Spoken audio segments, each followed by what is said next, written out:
دور موجود کے اندر سب سے بڑا فتنہ اور سب سے بڑی آزمائش جو دور موجود کے لوگوں کے سر پہ آن پڑی ہے وہ عصمت کی دولت کو محفوظ رکھنے کے حوالے سے ہے، نظروں کی پاکیزگی اور دامن کی عفت اور پاکیزگی کے حوالے سے ہے۔ تو جب کوئی شخص عفیف نہیں رہتا، جب کوئی شخص پاک دامن نہیں رہتا، تو پھر یہ وہ غلاظت ہے کہ جو زندگی کی ہر خیر کو چاٹ جاتی ہے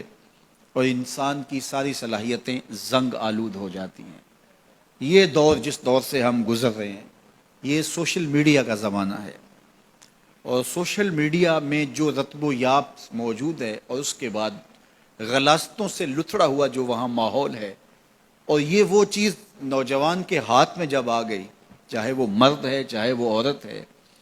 تو پھر وہ بیٹھا بھی تنہائی میں ہے تو اپنے دامن کو وہ کس طرح محفوظ رکھ پائے اور اپنے خیال کی عفت اور پاکیزگی کا کیسا سامان کر پائے۔ ہمیں سورہ یوسف یہ سبق دیتی ہے کہ ساتوں دروازے مقفل ہوں اور کوئی دیکھنے والا موجود نہ ہو، اور حسن قدموں میں بچھنے کے لیے خود بیتاب ہو۔ ایک یقین اور ایک عقیدہ ایسا ہے جو دامن پہ ایک دھبا اور ایک چھینٹا بھی گناہ کا نہیں پڑنے دیتا، اور وہ یقین یہ ہے کہ میرا اللہ مجھے دیکھ رہا ہے۔ ہمارے معاشرے کا ایک بہت بڑا مسئلہ حسد ہے، بغض ہے، کہ باہمی حسد نے ہمارا سکون چھین لیا ہے، ہمارے قرار کو لوٹ لیا ہے۔ چھوٹے سے لے کر بڑے تک حسد کی آگ میں جل رہے ہیں، بھائی بھائی کا گلا کاٹنے کے لیے تیار ہے، اور قومیں ایک دوسرے کے ساتھ حسد میں مبتلا ہیں۔ علماء کا طبقہ ہو یا فقراء کی جماعت ہو، درویش اور فقیر لوگ ہوں یا تجار کا طبقہ ہو، آج حسد کا دنیا کے اوپر پہرا ہے، اور حسد اور بغض اور کینہ اور نفرتیں اسی کا دور دورہ، اس کی حکومت چل رہی ہے اور اس کا سکہ چل رہا ہے۔ حکومت کے ایوانوں سے لے کر کے فقیر کی جھونپڑی تک آپ کو حسد کی ہی شہنشاہی دکھائی دے گی۔ سورہ یوسف ہمیں بتاتی ہے کہ حاسد کس طرح نامراد ہوتے ہیں اور محسود کس طرح کامیاب اور بامراد ہوتا ہے۔ جس سے حسد کیا جائے، اور حسد کرنے والے بھی کوئی بیگانے نہ ہوں، حسد کرنے والے اپنے سکے بھائی ہوں، حسد کرنے والے پیغمبر زادے ہوں، لیکن جب وہ حسد کی آگ میں جلتے ہیں تو اپنی ساری صلاحیتوں کو زنگ آلود کر لیتے ہیں، اور جس معصوم سے حسد کیا جاتا ہے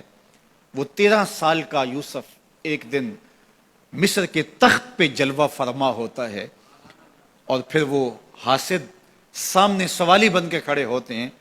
تو محسود کس طرح ان کے ساتھ رویے اختیار کرتا ہے۔ یہ صورت ہمیں رویوں کا حسن بھی سکھاتی ہے، رویوں کا جمال بھی بتاتی ہے کہ رویے کتنے خوبصورت ہونے چاہیے۔ تمہارے ساتھ اگر کسی نے اچھا سلوک نہیں کیا تو جب تم ایسی مسند پہ پہنچتے ہو جہاں تمہیں عزتوں سے نوازا جاتا ہے تو تمہارے رویوں کی خوبصورتی کیا ہونی چاہیے۔ سورہ یوسف میں یہ بھی بتاتی ہے کہ عزتیں اللہ کی عطا ہوتی ہیں، اور جب کوئی بندہ اللہ پر کامل بھروسہ کر کے بیٹھ جائے اور اس کا اللہ پر توکل مضبوط ہو جائے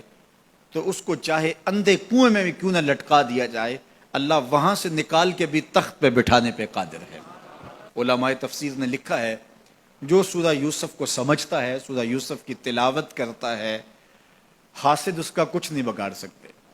اللہ تعالیٰ اس کو حاسدین کی شر سے محفوظ فرماتا ہے۔ اور ہمارے بزرگوں سے یہ منقول ہے کہ جو سورہ یوسف تلاوت کرے اس کے بیٹوں کے یا بیٹیوں کے رشتے نہ ہو رہے ہوں تو وہ روزانہ کی بنیاد پہ اس مقصد کے لیے اگر سورہ یوسف تلاوت کرتا ہے تو اللہ اس کے لیے صالح اسباب پیدا فرما دیتا ہے، بہترین اچھے اور صالح اور نیک رشتے اللہ تعالیٰ اس کو نصیب فرما دے گا سورہ یوسف کی تلاوت کے ساتھ۔ تو سورہ یوسف ہماری زندگی کے اندر روشنیاں بھرتی ہے۔